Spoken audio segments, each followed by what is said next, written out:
So, right now, as you're listening to this, you probably think you're hearing my voice in real time. Right, like it's happening exactly right now. Yeah, exactly. You believe that, as the words leave my mouth or as the sound waves hit your headphones, you're experiencing this exact moment. But the biological reality is actually much stranger. Oh, it's completely wild. It is, because you are actually living in the past. Like everything you are hearing, seeing, and feeling right now, it all happened roughly 8 milliseconds ago. Which is just, it's hard to wrap your head around. It really is. Your brain is essentially running a broadcast delay. It's stitching together all this raw data into a cohesive movie, and you're just, well, trapped inside the screening room of your skull. Yeah, constantly watching a slightly outdated replay of reality. Right. And so welcome to today's deep dive. For you, the learner tuning in, our mission today is to completely deconstruct this concept of balance. And we should clarify, we're not talking about, like, work-life balance here. No, not a yoga retreat kind of balance. We are diving into a framework that treats balance as the absolute rootkit, like the central processing unit of your entire existence. Because the core premise of our sources today is that you do not actually experience the world out there. You only experience your internal translation of it. Which is a huge paradigm shift. It is. And if you can rewrite the software that translates that data, you effectively rewrite your entire reality. Okay, but how can we even claim the world only exists in our heads? I'm sitting in a chair. It feels pretty real. Let's break down the sheer biology of perception here. Well, to understand how to rewrite the software, we definitely have to start with the hardware. Right. Because if you want to take control of your psychological state, you first have to accept that every single sense you possess is simply a biological antenna. Like a specialized sensor. Exactly. It's a highly specialized smart sponge, essentially, designed to absorb specific packets of raw data from the outside environment. Okay, so let's unpack those antennas, starting with vision. Because sight feels like the most objective truth. It always does. We trust our eyes the most. Yeah, like when I look across the room and see a wooden table, my brain screams, there is a table.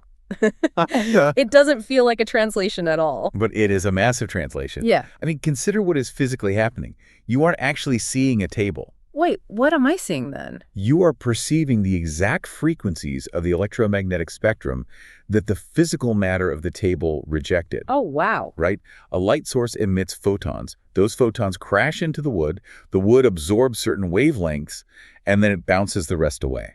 So we're just seeing the leftovers? Exactly. A tiny fraction of those rejected photons happens to ricochet through the air, pass through the pupil of your eye, and then they physically crash into the photoreceptor cells, the rods and cones on your retina. So vision is basically the experience of interacting with the universe's leftovers. That is a brilliant way to frame it, actually. And the physical nature of that interaction is staggering when you scale it up. How so? Think about standing outside on a clear night and looking at a star. Okay, yeah. We have this really poetic notion that we are casting our gaze out into the infinite cosmos, right? Like we're reaching out. Right, like our eyes are projecting out into space. But biologically, you are entirely passive. A thermonuclear reaction in a star, millions of light years away, emitted a photon. Just the microscopic packet of energy. Yes, and that tiny packet traveled through the absolute vacuum of space, dodging black holes, nebulae, cosmic dust for millions, maybe billions of years. That's insane to think about. It survived the birth and death of entire civilizations on our planet. And its multi-billion-year journey ends the exact microsecond it physically smashes into your optic nerve. Oh my God. And that triggers an electrochemical signal that your brain then decodes as a tiny white prick of light. That honestly gives me chills. The idea that a piece of ancient light physically dies against my retina just so I can perceive a tiny dot in the sky. It places you simultaneously at the center of the universe and completely isolated from it. Because we aren't looking at the stars, we are just catching their ancient debris. Exactly. And that boundary, that absolute biological isolation, it applies to every sensory input you have. So hearing is the same way. Completely. Hearing is not the experience of sound existing out in the ether. Right, because sound waves are just movement, right? Yes. A physical event displaces air molecules, creating a kinetic chain reaction, a pressure wave. Like a ripple in a pond. Right. And that wave travels through the air and physically strikes your tympanic membrane, your eardrum. So it's a mechanical transfer of energy. The air hits the eardrum moves those tiny bones in the middle ear. the malleus, intecus, and stapes, and then they pound against the cochlea. You got it. And inside the cochlea, the fluid ripples, which bends these microscopic hair cells. And that's where the translation happens. Exactly. When those hair cells bend, they pop open chemical channels, flooding the cell with ions and sparking electrical current. Wow. Up until that exact moment, there is no such thing as sound. The universe is entirely silent. The universe is silent. That is wild. Sound is just an illusion generated by your brain's auditory cortex to make sense of mechanical pressure. Okay, but what about touch? I mean, if I put my hand on a hot stove, the burn is real, the tissue damage is real. That isn't an illusion. Well, the tissue damage is a physical reality, yes. But your experience of the temperature and pressure matrix, that is entirely synthesized. Wait, really? The feeling of heat is synthesized? Yes. Tactile receptors in your skin send an electrical impulse up your spinal cord to your brain.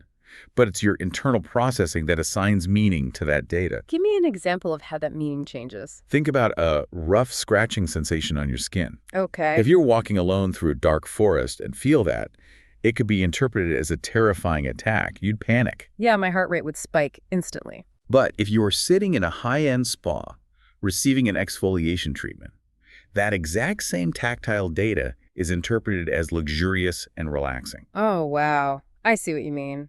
The raw data didn't change at all. The environmental input is completely identical.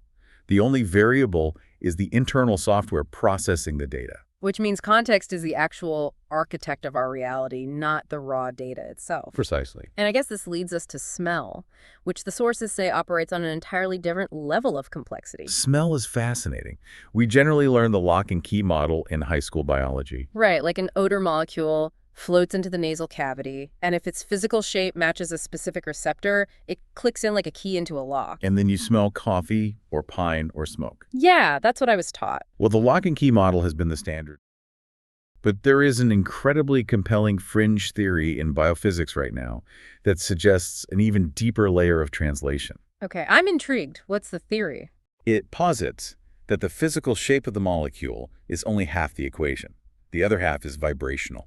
I have to stop you there because whenever we start talking about, vibrational frequencies of the body, it sounds like we are crossing the line into quantum mysticism or crystal healing. I know how it sounds. But it's actually pure, grounded biophysics. Okay, mechanically, how does this actually work then? It's specifically related to electron tunneling. The theory suggests that the bonds connecting the atoms within an odor molecule vibrate at highly specific microscopic frequencies. So the atoms themselves are vibrating? Yes. And when that molecule enters your receptor, it's not just the shape that triggers the signal. Your cellular infrastructure actually measures the frequency of the atomic bonds. Wait, so in a very literal biological sense, your olfactory receptors might be hearing the distinct vibrational chord of the molecule. That's exactly it. We might be hearing the things we smell on a cellular level. So like a sulfur molecule plays a harsh, dissonant chord, and a vanilla molecule plays a smooth, harmonious chord, and our cells translate that molecular music into the perception of scent. Precisely. And what's fascinating here is whether olfaction relies strictly on shape or incorporates this quantum vibration, the overarching truth remains ironclad. Which is that we are trapped in our heads. Yes, you are locked inside a lightless, silent vault of bone in your skull. It's a bit claustrophobic when you put it like that. It is. You have never directly touched, seen, or heard the outside world. You are simply decoding a barrage of external signals. Photons, pressure waves, chemical keys, and maybe molecular vibrations. Okay, let's ground this with a metaphor, because the scale of that isolation is almost terrifying to me. It really redefines how you see your existence. It's like every human being is born permanently sealed inside a sensory deprivation tank. Like that. We have this hyper-advanced virtual reality headset strapped to our faces and electrodes wired to our skin. We think we are walking through a bustling city, but we are actually just floating in the dark receiving raw code. And your brain is just the graphics card rendering the city in real time. Exactly. That's perfectly what it feels like based on this biology. That analogy is perfect. But we need to address the crucial flaw in the system. What flaw? Well, if we are just receiving millions of separate packets of raw data from different sensory antennas, reality shouldn't feel smooth. Oh, right. It should feel chaotic and glitchy. Because the laws of physics dictate that these signals travel at vastly different speeds. Right. I mean, the speed of light is roughly, what, 186,000 miles per second? Exactly. And the speed of sound is sluggish by comparison, around 760 miles per hour. So if I'm watching a construction worker hit a steel beam with a hammer, say 100 yards away, the photons reflecting off the hammer hit my retinas instantly. But the sound waves of the impact take a measurable fraction of a second to reach your ears. So if my brain processed data the exact moment it arrived, my entire life would be like watching a badly dubbed movie. Yes. The visuals would constantly outpace the audio. Every interaction, every conversation across a room would be agonizingly out of sync. It would be neurologically exhausting to exist. So the brain has to act as a video editor. It has to sync the tracks, and I assume that is where the 8-millisecond delay comes in. Yes. The brain essentially operates a holding buffer. Like streaming a video on a slow connection. Exactly like that. It receives the visual data, parks it in a temporal waiting room, and delays your conscious awareness of the visual event until the slower auditory data finally arrives. That is incredibly efficient. It is.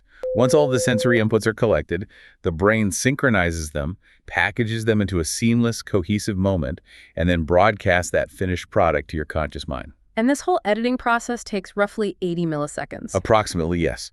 The exact window can fluctuate depending on the stimulus, but the point is there is a measurable physical delay. And the source material calls this delay the gradient, right? Yes, the gradient. It's the space between cause, the environment, and effect your conscious interpretation. I'll admit, when I first digested this concept, it felt incredibly deterministic. How so? Well, if my brain is running a delay and my subconscious is already stitching reality together before I even perceive it, where is my free will? Right. It feels like you're out of the loop. Yeah, it feels like I'm a biological puppet just reacting to a script that my brain already finalized. So are we just reacting on autopilot? It's a natural reaction to feel disempowered by that delay. But the profound psychological shift happens when you realize that this delay, this buffer zone, the gradient, is actually the only place your free will exists. Wait, really? Walk me through that. How does living on a tape delay give me free will? Okay, think about live television broadcasts that use a 7-second delay. Like during the Super Bowl or something. Exactly. Why do they use it? Because live events are unpredictable. Someone might swear on camera or something chaotic might happen. Right, so the delay gives the control room a brief window to assess the incoming feed. And if they identify a threat, they can hit the censor button before it broadcasts to millions of people. Oh, I see where you're going with this. Your brain's gradient works exactly the same way. The raw data enters the gradient, and your conscious awareness, your rootkit, is sitting in the control room. So in that tiny temporal space, everything I know, my current state of awareness and how I think, that all informs the final stitch. Exactly. The gradient is where your past experiences, your current emotional state, and your core beliefs converge to interpret the data. It's the space between cause and effect. It is where karma is generated. And we should definitely clarify for the listener, we aren't talking about karma in the mystical cosmic scales of justice sense here. No, not at all. We were talking about the strict mechanical definition of action and reaction, pure cause and effect. So how I interpret data in the gradient dictates my behavioral output. Precisely. If your control room is programmed with insecurity and fear, you will interpret neutral data as a threat. And then I'll output a defensive, angry reaction. Yes. And that angry reaction becomes new physical data that you inject into the environment, which triggers a hostile response from the people around you. Creating a self-fulfilling feedback loop of negative karma. Wow. But if you upgrade your rootkit, if you rewrite the software in the control room, you can catch that raw data in the gradient and change the meaning before it reaches your nervous system. That is essentially the ultimate definition of balance, then. It is. Balance is not about controlling the external environment. It is entirely about completely mastering the internal gradient. This brings us to a really fascinating part of the deep dive. The sources point to a specific psychological framework that excels at this kind of internal programming. The INFJ cognitive profile. Right. And before we go further, let's unpack what that actually means, because honestly, it sounds like random alphabet soup for anyone unfamiliar with Carl Jung's psychological types. Fair enough. INFJ stands for introverted, intuitive, feeling, and judging. But rather than getting bogged down to the personality test mechanics, let's look at how this specific cognitive stack operates within the gradient. Because it's a great computer metaphor for what we're talking about. Exactly. Their primary mode of processing the world is introverted intuition. This means their brain is constantly, subconsciously scanning the environment for patterns. They're looking for underlying motives and structural connections. Right. They aren't looking at the surface data. They are looking at the source code beneath the data. And their secondary function is extroverted feeling, right? Yes, which means they are highly attuned to the emotional states and social dynamics of the people around them. They possess this hyper-empathy. They read the room effortlessly. But wait, that sounds like a nightmare combination. It can be. I mean, if your brain is constantly pulling in the deep emotional motives of everyone around you, you would be incredibly vulnerable to emotional viruses. You'd absorb everyone else's anxiety and toxicity constantly. Yeah, you'd just be a sponge for misery. Which is exactly why INFJs, perhaps more than anyone, are forced to develop a bulletproof firewall in their gradient. If they don't, they burn out completely. But when an INFJ successfully updates their internal software, the sources say they become what we might call the Seinfelds of the world. I love this analogy so much. Me too, because Jerry Seinfeld's entire comedy aesthetic is detachment. What is the deal with this? Exactly. He stands on stage and points out the absolute absurdity of human behavior. He observes the mechanics of society without getting emotionally entangled in the drama. Seinfeld is a master of the gradient. He takes raw, chaotic human behavior, processes it through a lens of tempered observation, and outputs humor. Safely traversing the gradient. Exactly. And an optimized INFJ does the exact same thing in daily life. Because they understand the underlying patterns of human frailty, they can look at toxic behavior, recognize the insecurity driving it, and detach from it. They don't take it personally because they see the mechanical failure in the other person's software. Okay, here's where it gets really interesting for the everyday listener. Because you don't have to be an INFJ to use this. Right. You, the learner, might not be an INFJ. You might be a massive extrovert or a purely logical thinker.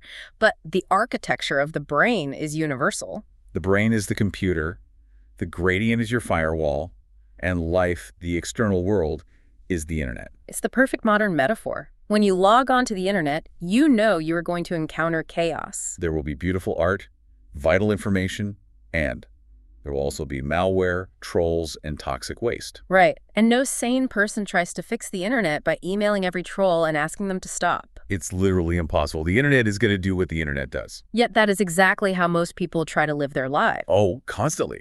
They spend all their energy trying to control the external environment. They try to micromanage their coworkers, control their partner's moods, and scream at traffic. They are trying to sanitize the internet. It is exhausting. And as the framework suggests, completely asinine. So the only viable solution is to install a better rule-kit. You upgrade your antivirus software. You manage your input-output loop. So when the internet sends you malware, your firewall recognizes it, neutralizes the threat, and deletes it before it corrupts your hard drive. And we can apply this directly to the most destructive type of malware you can encounter in the real world. Which is? A narcissist. Oh, this is where the theory gets incredibly practical. Because, it's easy to talk about the gradient when you are meditating in a quiet room on a cushion. Very easy. It is entirely different when a highly manipulative, toxic person is actively trying to hack into your central processing unit. Right. To defend against a narcissist, you have to understand their objective. Which is control. Yes. But more fundamentally, a narcissist operates from a place of profound internal emptiness. They require external supply emotional reactions from other people to regulate their own self-esteem. So when a narcissist attacks you, demeans you, or tries to bait you into an argument, they aren't just being mean, they are sending a malicious packet of data into your gradient. Exactly. They want you to get angry. They want you to defend yourself. Because if I react, it proves they have the power to control my internal state. They have successfully hacked my rootkit. Your emotional reaction is literally their fuel. Yeah. So how do you defeat the behavior? The sources reference a book called How to Kill a Narcissist, right? Focusing on the behavior, not harming the person. Yes. And to be unequivocally clear, we are talking about neutralizing the behavioral dynamic. The ultimate weapon against a narcissist is not logic. It is not anger. What is it? It is absolute indifference. Okay, I have to push back on this a little bit. Go ahead. Because indifference is thrown around a lot in pop psychology as this, cool, detached armor. But in practice, forcing yourself to be indifferent usually just means you are repressing your anger. Biting your tongue? Exactly. You're biting your tongue while your blood pressure skyrockets. And repressing emotion isn't balance. It's just storing the trauma in your nervous system. It's like a delayed explosion. That is a vital distinction, and you are absolutely right. Feigned indifference is just repression. So what is true indifference then? If we connect this to the bigger picture, true indifference, the kind that operates within a mastered gradient, is not about ignoring your feelings. It is about fundamentally changing the meaning of the incoming data so that the feeling of anger is never generated in the first place. Wait, how do you change the meaning of someone screaming in your face? By utilizing that INFJ superpower of pattern recognition and empathy. When the narcissist attacks, your gradient slows the data down. In that 8-millisecond window. Yes. Instead of interpreting their words as a legitimate threat to your ego or your safety, you peer beneath the surface. You recognize that their behavior is a desperate, flailing attempt to mask their own psychological frailty. Oh, I see. You see the terrified, out-of-control child operating the machinery of an adult. That shifts the paradigm entirely. It's like the toddler tantrum analogy. Yes, I'm playing that. Well, if a 3-year-old throws a toy at your head and screams that they hate you because you won't let them eat candy for dinner, you don't feel deeply insecure. Right, you don't go to therapy because a toddler insulted you. Your ego isn't bruised at all. Exactly. Why? Because your internal software recognizes the context. You understand that the toddler's brain is underdeveloped, they are tired, and they lack emotional regulation. So you experience true indifference to the insult, not because you are a cold psychopath, but because your profound understanding of their frailty renders the insult meaningless. That is it, exactly. So the goal is to apply that exact same psychological mechanism to the toxic boss, or the rude stranger, or the passive-aggressive relative who sends you that awful email. Yes. When they send the malware, you look at it in the 8-millisecond delay and say, this isn't about me. This is a symptom of their corrupted hard drive. You are just choosing not to let their bad code crash your computer. The thread dissolves. The anger never even compiles in your system. That is true indifference.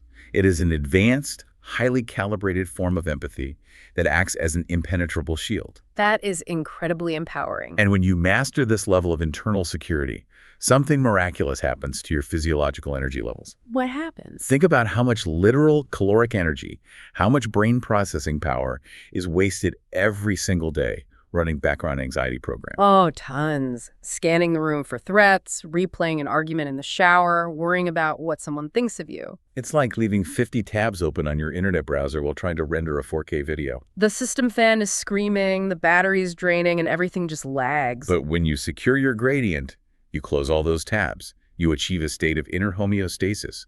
You stop bleeding energy. And this brings us to a radical redefinition of a concept we usually misunderstand entirely.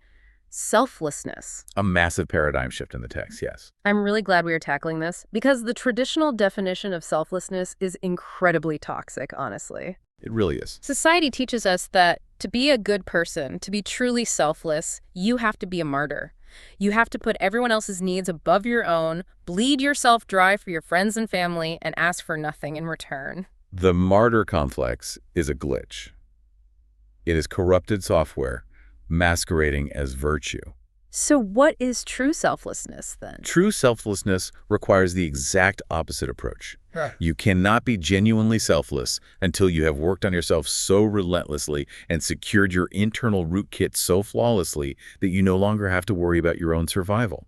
The text we are drawing from frames it beautifully. It says, you know you'll figure everything out always, one way or another. That level of self-trust is the absolute prerequisite for helping anyone else. It is the psychological equivalent of the classic airline safety rule. Put your own oxygen mask on first. Exactly. In the event of an emergency, you have to secure your own mask before assisting others. Because if you try to put a mask on the person next to you while you are hyperventilating and losing consciousness, you become a liability. You become another victim the system has to save. If you're suffocating on your own unmanaged thoughts, you can't be a coach to anyone else. But if your mask is secure, if your internal homeostasis is locked in, you suddenly have an immense surplus of oxygen. A surplus of CPU bandwidth, sticking with our metaphor. Yes, to offer the world. And because you are operating from a surplus rather than a deficit, the nature of your help changes fundamentally. How so? When martyrs help people, There is always a hidden transaction. Oh, right. Like, they help you, but they expect gratitude. They expect you to validate them. They need you to acknowledge their sacrifice to feed their own ego. Look at everything I've done for you. I mean, we all know that phrase. We've all heard it.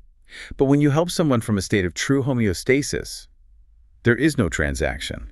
You don't need their gratitude because your internal balance is already secure. You can offer guidance, compassion, and support without any need to control their outcome. Negative people just become challenges to help rather than threats. You become an objective, positive force in the network. This beautifully removes the martyr complex often associated with empathetic people. It turns self-care into a strategic necessity rather than an indulgence. So what is the biological reward for reaching this state? Because nature doesn't just rely on philosophy, it uses chemistry to reinforce optimal behavior. Absolutely. When we secure our gradient, close the background anxiety tabs, and use our surplus energy to engage with the world compassionately, how does the brain reward us?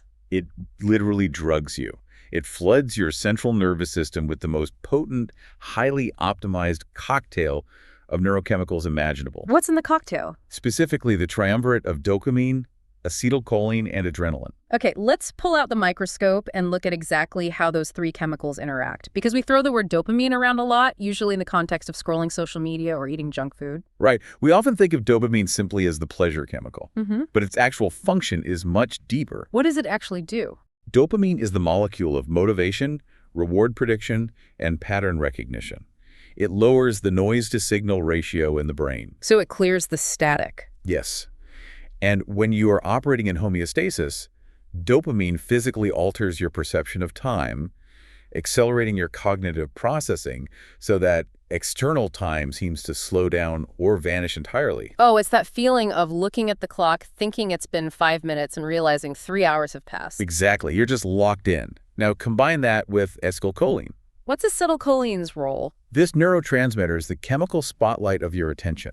When acetylcholine binds to its receptors, it physically narrows your field of focus. So it blocks out distraction? Yes, it filters out irrelevant external stimuli and tags your current task as the single most important thing in the universe. It accelerates learning and locks in memory formation. So dopamine is feeling the motivation and stretching the time, while acetylcholine is providing laser-guided focus. Exactly. And then we add adrenaline into the mix. Now, usually adrenaline is associated with stress, right? Like fight or flight. It is. Adrenaline or epinephrine is the energy source. But in this specific cocktail, it's not the overwhelming flood of adrenaline that triggers a panic attack. So it's a smaller dose. It is a highly metered dose that slightly elevates your heart rate, dilates your bronchioles to increase oxygen intake, and drives your sympathetic nervous system just enough to provide peak physical and mental alertness. Without crossing the threshold into anxiety. Precisely. So when those three chemicals hit your synapses simultaneously, what is the resulting psychological state? You enter flow. Flow, the holy grail of human consciousness, famously categorized by the psychologist Mihaly Csikszentmihalyi. Yes, Csikszentmihalyi defined flow as the optimal state of human experience.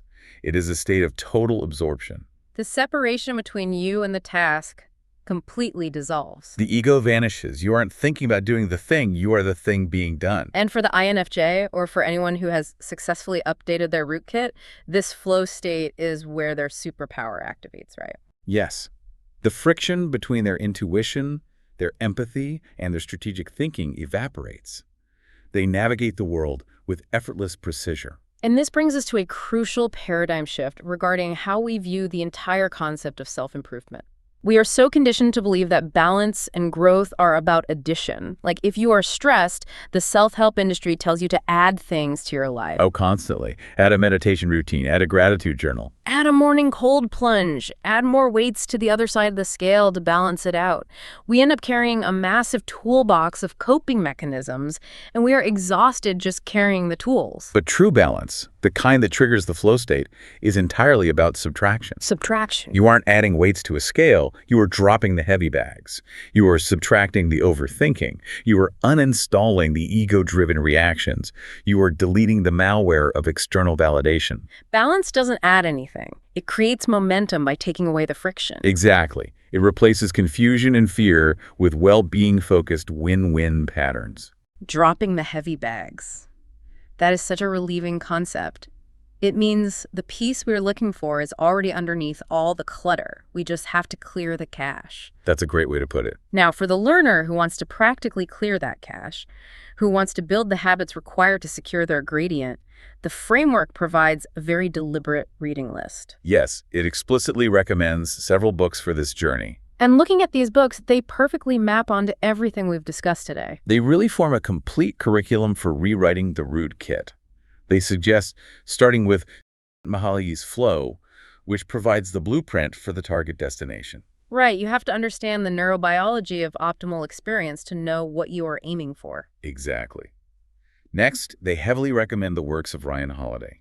Specifically, ego is the enemy, the obstacle's the way, discipline is destiny, and courage is calling. Ryan Holiday is basically the modern translator for ancient Stoicism. He is. And what is Stoicism if not the ultimate philosophical operating system for the gradient? Right, because Stoicism dictates that you cannot control the external world, the internet. You can only control your internal judgment of it. Holiday's works provide the philosophical firewall. Ego is the enemy teaches you how to stop interpreting every piece of incoming data as a personal attack. Which neutralizes the narcissist malware we discussed earlier. Exactly. And the obstacle is the way it teaches you how to reinterpret negative data, the obstacles, as the raw material for growth. Then the framework pivots to James Clear's Atomic Habits. I feel like this is the engineering manual of the group. Yes. If Stoicism is the philosophy, Atomic Habits is the code. Clear's work is entirely about the mechanics of the input-output loop. How do you automate that 8-millisecond delay? Right. How do you build neural pathways so strong that your default reaction to stress is no longer panic, but calculated observation? You do it through microscopic, compounded behavioral changes. You build the root kit line by line. And finally, the list includes Ray Dalio's principles. Now, Dalio is a billionaire hedge fund manager who views the economy and life itself as a series of interconnected machines. His book is literally a collection of algorithms he wrote to remove emotional bias from his decision-making. Which perfectly aligns with the concept of the Seinfeld-esque detachment. Dalio's principles are designed to help you look at a chaotic, high-stakes situation, step outside of your biological fight-or-flight response, and run the data through a precompiled set of rational rules. It is an incredible synthesis of resources. I mean, from the neurobiology of flow, to the ancient discipline of the Stoics, to the modern behavioral psychology of habits, to the algorithmic logic of a financial titan. But they all point to the exact same truth. The external world is inaccessible. The battle is entirely within. It forces us to ask a really difficult question if we synthesize all of this. What's that? Are we drastically overcomplicating our pursuit of happiness by constantly seeking it outside of ourselves? We change our jobs, we change our relationships, we move to new cities, hoping the new environment will finally bring us balance. But we bring the exact same corrupted rootkit with us. Yep. We are just plugging a broken computer into a new wall outlet, wondering why it's still crashing. You cannot outrun your own gradient. No, you can't. We have covered an immense psychological and biological landscape today. Let's trace the arc of this journey. We started with the jarring realization that our physical senses are just antennas. Right. We are catching ancient starlight, we are translating pressure waves into the illusion of sound, and we are locked inside the sensory deprivation tank of our skulls. Then we move into the 8-millisecond delay, the gradient, where our brain stitches reality together and realize that this microscopic temporal buffer is the only place our free will truly exists. It is the control room where karma is written. We looked at the INFJ cognitive profile, the Seinfelds of the world, who use their intuitive pattern recognition to observe chaos without absorbing it. We learned how to weaponize true indifference, not as emotional repression, but as a profound understanding of human frailty, to neutralize toxic malware like narcissism. We redefined selflessness, dismantling the martyr complex. We realized that putting our own oxygen mask on first, securing our internal homeostasis, is the only way to free up the CPU bandwidth required to actually help others. Without needing their validation. And we culminated in the neurochemical reward system of flow, dopamine, acetylcholine, and adrenaline combining to create an optimal state of consciousness. We learned that balance isn't adding more tools to our heavy bags, but dropping the bags of overthinking entirely. So to you, the learner, you've sat with us through this deconstruction, and next time you feel overwhelmed by the sheer volume of chaotic data in your life, whether it's a terrifying news headline, a manipulative coworker, or just the exhausting friction of daily existence, Remember the architecture of your reality. The chaos you are feeling is not actually out there in the room. It is just a file processing in your mind. You are the orchestrator sitting at the terminal, Yeah. and you possess the absolute power to rewrite the code. The universe is silent, and the light is old. Your brain is generating the movie. If your entire conscious reality is just an interpretation constructed inside your mind from decoded waves and delayed light, what absolute truths about your own limitations, your own anxieties, and your own potential are simply outdated lines of software, just waiting for you to hit delete and write a better line of code. You have the VR headset on. It is entirely up to you to decide what kind of movie you want to watch.